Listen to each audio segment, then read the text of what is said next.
but it looks devastating. It looks great. It looks like it takes their head off. You know, he follows through with it too. It really looks like a good finish. So I like it overall.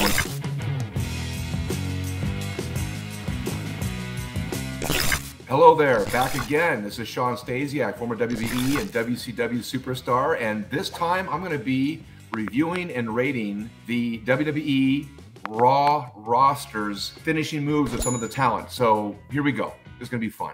All right, first wrestler is Mr. Damian Priest, The Reckoning. Let's take a look at this. Can feel it. Damian Priest has only Lorcan. And there's the Reckoning. Lorcan face first hard to the canvas. Okay, I like that move. It looks devastating. I like the way he goes into it and sets it up, and he's very intense, and you know it's coming because he's got that, he makes that yell, and he does this here, this sign. He's about to put the guy away. It looks like a safe move as well. It reminds me of a Cody Crossroads. A little bit of it's got a little bit of a diamond cutter or RKO feel to it at the end. At the end of the day, they're both, all these opponents are going to be landing on their face and square on their stomach flat. So it looks like a safe move, and you can do it to virtually anybody. So out of 5 rating, I'm going to give that a 4.8. I like it that much. All right, next wrestler, Jey Uso, the Uso Splash. Take a look at this. I've seen this a few times. I mean, he gets up there, man. He flies. Yeah. Oh, God, no. I mean, I've seen enough splashes in my life. You know, I would rank that up there. I mean, honestly, with an RVD and Eddie Guerrero, it looks great. It looks smooth. He gets great elevation. He's got enough time to do his little, you know, whatever you would call his, gets his knees and elbows up and does a little movement in the air, and looks like he lands safely on his opponent, and he can give that to anybody. So I got to give that a 4.8 as well.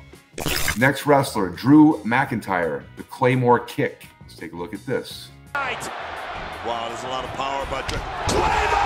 Claymore by McIntyre! Yeah, it looks good, man. So I've seen it before. You can do it, he can do it to anybody, and you know, it looks safe, but it looks devastating. I don't know. He might have stiffened some people, stiffed some guys, you know, a few times. I'm sure anyone can get stiffed, but as long as he keeps it safe, I mean, it looks like it takes the guy's head off, and it looks devastating. So I'm going to get a 4.5 out of 5. Next wrestler, Johnny Gargano, the Slingshot DDT. One final beat. Gable's rocked. Oh my God! I mean, it's a DDT. It's just, you know, it's a DDT. It looks good. He does it well. He executes it well. Just gives him that little extra umph, you know, using that springboard, jumping off the rope like that, just gives it a little bit of more momentum. And I think a guy of his stature, being as small as he is, I think that just gives it a little more umph behind it, so it creates more of a devastating type of finish. So I like it. You can do it to anybody. Again, I know I keep bringing that up, but it's important that you can do your finish to everybody, from a giant to a midget to anybody in between as far as size. So yeah, I like it. I'm going to give it a 4.4 out of 5. Next wrestler, The Miz, the Crushing Finale. I've seen this before too, in the past, many times. You're on spaghetti legs right now. Oh! Wait a minute! Where the hell? Where was the buckle pad? Where was the buckle pad? You know, it's a good move. You can do it to anybody. Again, once again, it reminds me of Jeff Jarrett's finish. But it's one of those moves where the timing's got to really be on, and the opponent's got to, there's a little bit more responsibility between the Miz perfecting it or executing the move, but also the person taking it. Of course, you know, they want to protect themselves. So, but if they put their hand out or try to brace themselves, guard themselves too much, it doesn't look, it looks a little choreographed. But if it's done, the timing's right, and they get that down like together simultaneously, and doesn't look too guarded, it looks devastating. It seems like that is a finish that has a little bit more room for error as far as it coming across as realistic and devastating. But I'm overall going to give that a 4.2 out of 5. Sami Zayn, the Hell of a Kick. Here we go. And now Sami Zayn's got Miz where he wants him. Here he goes. Oh, that's great. Yeah, that's a good move, man. I mean, again, he can do it to anybody. You know, it looks pretty stiff, but I think he's probably got it down pretty well that he's not stiffing guys too bad. But it looks devastating. It looks great. It looks like it takes their head off. You know, he follows through with it too. It really looks like a good finish. So I like it overall. I'm going to give Sammy 4.5 out of 5. All right, Seth freaking Rollins, the Stomp is next.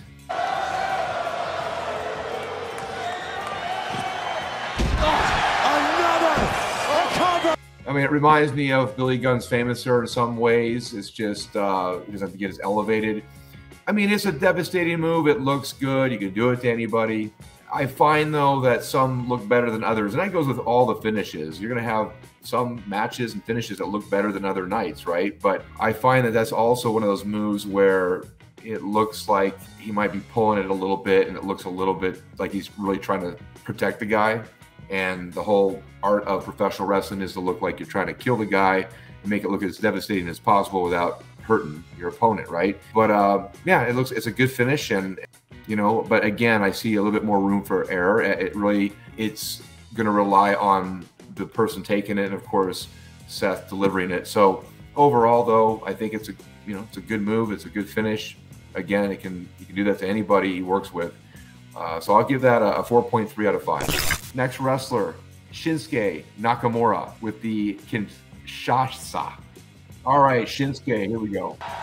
And there's the traditional Kinshasa. You know, I'll be honest, I'm not overly impressed with it. It's a kick to the face. It's just a modified kick to the head. Again, some look more devastating than others. It's one of those moves where he's got to bring it to make it look realistic, but there's a lot of room for error. If he tries to pull it too much, it looks fake. It looks like it's choreographed. Again, the whole art of this is to make it look devastating and real as possible without killing the guy. Overall, I mean, I'm going to give it a 4 out of 5 total rating. Finn Balor, the coup de grace, is our next wrestler. Over. Oh, come on. Enough is enough. Just the beginning. Balor, coup de grace again on Edge. Yeah, I've always wondered. I know he's a smaller stature guy, but I don't care. You're jumping off the top rope onto anybody. I don't know how. I mean, he's got to weigh at least a couple 100 pounds. That's still a lot of weight coming down on somebody. So he's got it perfected where, because he's done it to so many people, and I would imagine he wouldn't continue to do it if he was killing guys. But it looks like it really hurts. I don't know if it does. I don't know if it's stiff, but it looks stiff and it looks devastating. And again, he can do it to anybody.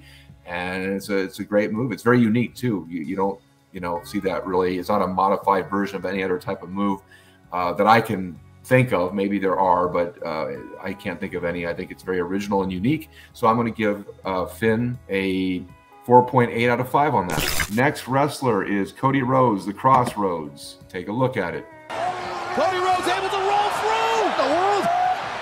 Crossroads. I mean, honestly, it doesn't look that devastating to me. That move, I never thought it was like, oh my God, what an impactful move. To me, it looks like a modified RKO or a diamond cutter in a way. Again, I guess the bump was, flat on, stomach, face on the mat. It's a timing thing. He can do it to pretty much everybody. I'd imagine bigger guys that aren't as mobile, it wouldn't come across as good, but it's not a bad move, but I don't know. It wouldn't be my first choice. Of course, it's him. It's his uniqueness, and that's his finish. So I respect that. But I'm going to give that a 4.3 out of 5. When it comes to Braun Strowman running power slam, we're going to look at that. Watch carefully. Steel steps in the ring. Braun Strowman with Cena on his shoulders. Oh my God, he's not going to do this. He does! I mean, what can I say? It's a power slam, right? We've seen it a million times from a million different people.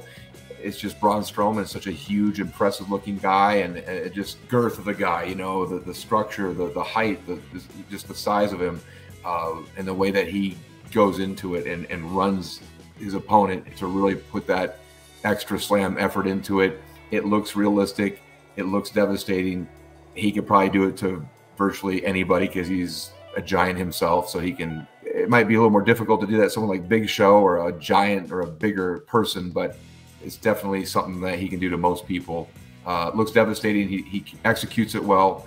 I'm going to give him a 4.5 out of 5. CM Punk's GTS is next. Let's take a look. What I'm seeing here, no, CM Punk's not done. CM Punk with a rock on his shoulders.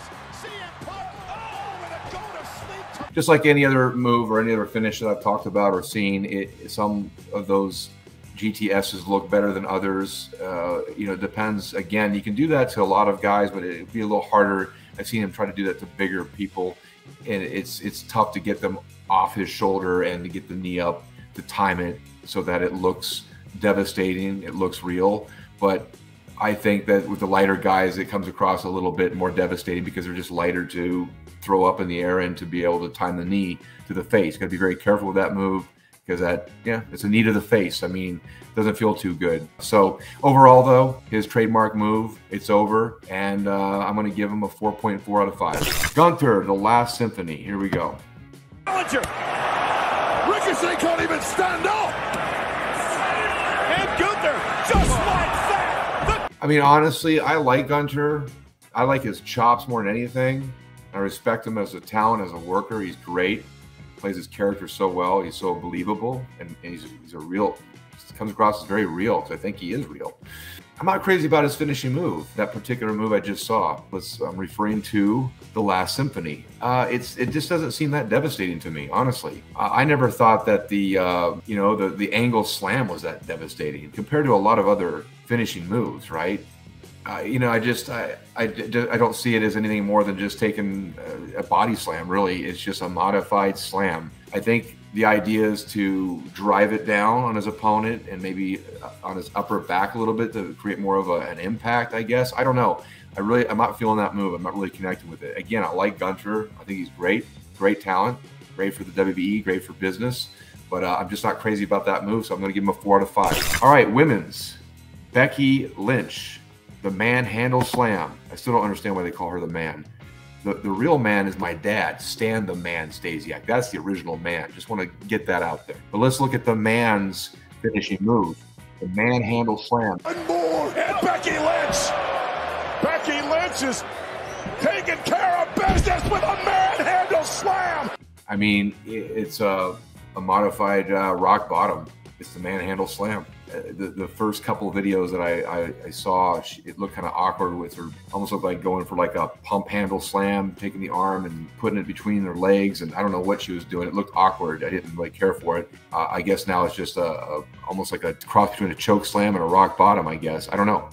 Not overly impressed, I'll be honest. I respect Becky Lynch for what she's accomplished, but in this case, for reviewing her finishing move, the manhandle slam, I'm going to give it a 4 out of 5. Going on to the next, Liv Morgan, All Oblivion. Next talent, Liv Morgan, All Oblivion. From way up high, Liv Morgan, Oblivion! I mean, it's unique. She's using those ropes to gain momentum to bring her opponent back, to basically smash her face into the canvas, her opponent's face in the canvas. Again, it's kind of a modified, I guess a diamond cutter, or I guess a crossroads. I mean, again, it's a face plant type of scenario, but just modified through using the ropes as momentum. So it's unique. I'm going to give her a 4.7 out of 5. Next one is Chelsea Green, Unpretty Her. Ripcord, back elbow. Has her. Unpretty Her. It looks a little awkward to me. It reminds me of Christian's move. I'm trying to think of his. I don't know if it's a finish or one of his hope spots. Maybe it's something switch. I forget. But anyway, it reminds me of Christian's, one of his moves. Again, it's another face plant type of finish. Seems like a lot of them are, right? But I think it's timing. It's a little awkward. It takes timing it takes responsibility for the opponent that she's working with. So it's timing. It can look pretty good and devastating, but there's a lot of room for error. If the timing's not there, it's a risky move in that regards. But she can give that to anybody, and if it's done right, it looks good. It looks devastating enough. And so I'm going to give her a 4.3 out of 5. Rhea Ripley, the Riptide. Rhea, though, from behind, taking advantage. Riptide! So it looks, it looks good. I've seen her do that before to some heavier girls or bigger girls, and sometimes I don't think she gets them up high enough for the slam to make it look devastating enough to be a finish. But in the videos I just saw of her now, she gets the girls up like head level and brings her down and really slams her or slams her opponent, and that looks devastating. So, you know, that move is one of those moves where some of the, like I've seen some other ones tonight, is important in how she goes into the move. You know, the facial expression, the body language, a scream, a yell, you know, a tribal yell to really signify, man, this is it, to create the intensity of the move before she even goes into it. It just adds to, it's a pretty simplistic move, but when you add up all those factors going into it, I think that's what makes it devastating. So, you know, I've seen better ones than other. They're not all equal. The Riptide for Rhea, I think, again, when she gets that girl way up here to head level, and it'd be better if she could even get her like above her head, but that would take tremendous strength and timing and everything. But for the most part, it's a good move. I'm going to give her a 4.4 out of 5.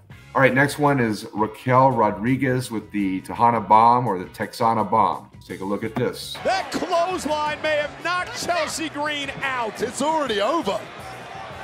And El Raquel with a Tejana Bomb.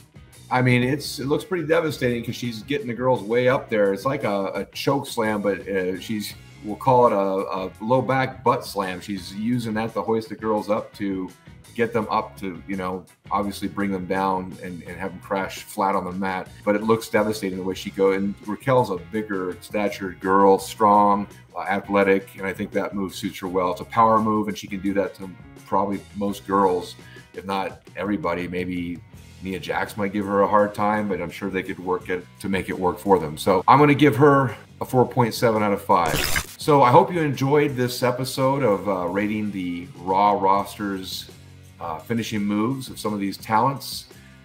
If you have any suggestions or any interest of me commentating on any other, maybe some old classic wrestling moves from my era, the Attitude Era, or maybe something from the Golden Era in the 80s or the 70s, my dad's era, comment. Or any other topic that you would be interested in me commentating on and doing another rating episode. But I hope you enjoyed this series.